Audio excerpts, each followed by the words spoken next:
Hello, my name is Tommy Han. I work as a senior IT business analyst within the admin services division. There are so many great Korean dishes out there. Unfortunately, I'm very limited on what I could cook. In fact, before the pandemic, I couldn't distinguish between a tablespoon and a teaspoon. Anyways, I think this will be either a great cooking demonstration or it's going to be very comical. Either way, you're in for a treat. So the Korean dish I'm going to cook and demonstrate is called Soondubu Jjigae. Soondubu means soft tofu and jjigae means soup. And so I'm going to use about half a cup of kimchi and I'm going to chop them up like this so that it's smaller pieces. When we eat the soup, we have half a cup of pork, quarter cup of chopped onion, and we have some minced garlic or grinded garlic.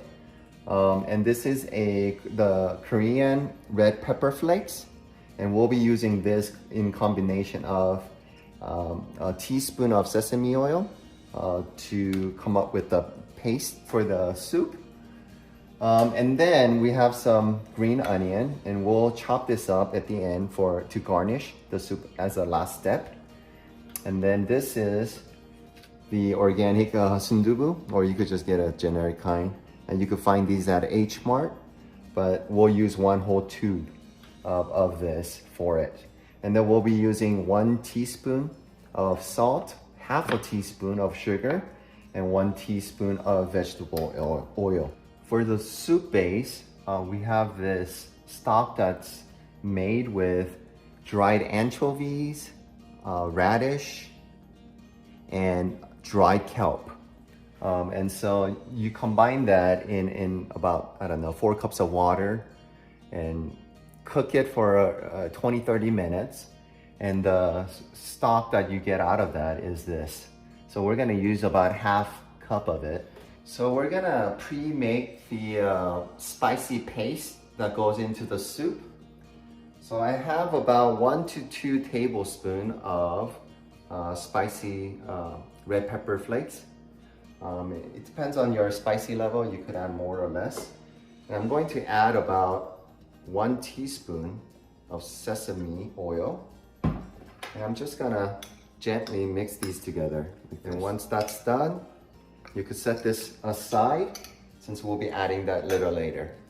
All right, now that all the ingredients are ready, I'm going to turn up the stove to medium-high and let this pot get heated about maybe 2-3 minutes before we start adding some of the ingredients. All right, I think it's good enough now, so I'm going to add about a teaspoon of vegetable oil. And to that, I'm going to add the minced garlic. And then the quarter cup of chopped onion. And so I'm going to kind of mix this until the onions turn somewhat golden color. All right, it's been 2-3 minutes, and as you can see, the onions looking pretty golden. At this time, I'm going to add the half of a cup of pork into the mix. And I'm going to stir this maybe 3-4 minutes until there's no more pink on the pork. Okay, so the meat is looking pretty cooked all around. At this point, I'm going to add the chopped kimchi, which was half a cup. And I'm going to sear this for about a minute as well. I'm going to add the stock at this point. We got half a cup of the anchovy, radish, and kelp stock that we pre-made. And I'm going to add 1 teaspoon of salt and 1/2 teaspoon of sugar.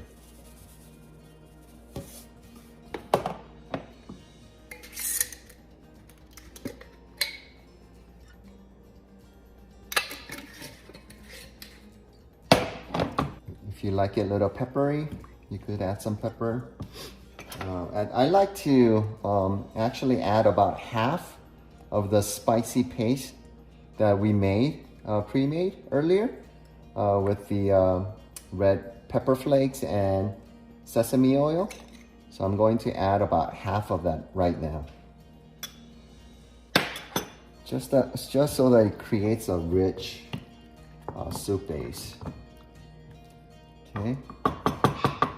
And at this point, I'm going to cover it and let it cook for 7 minutes.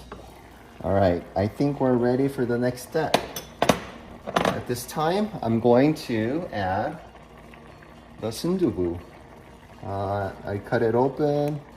I'm just simply going to slide it right in there. For nice big chunks, but you could break it up. It all depends on how you want it. Okay. Just like that. Give it a good mix.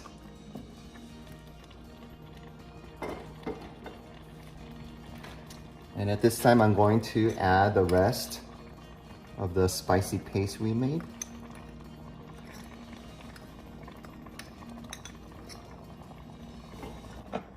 Then I'm going to close it again for maybe a minute or two.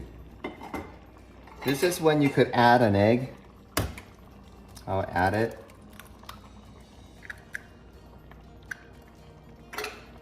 And some people like to break it up or leave it like that and cook.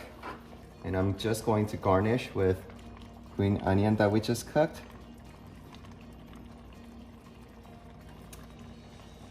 Garnish with the green onion we cut, not cook.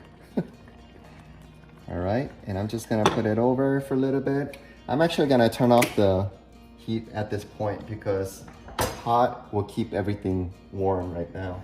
And just like that, we're done. Usually serve with a bowl of rice along with side dishes, but I got no time for that right now, so here's the finished product.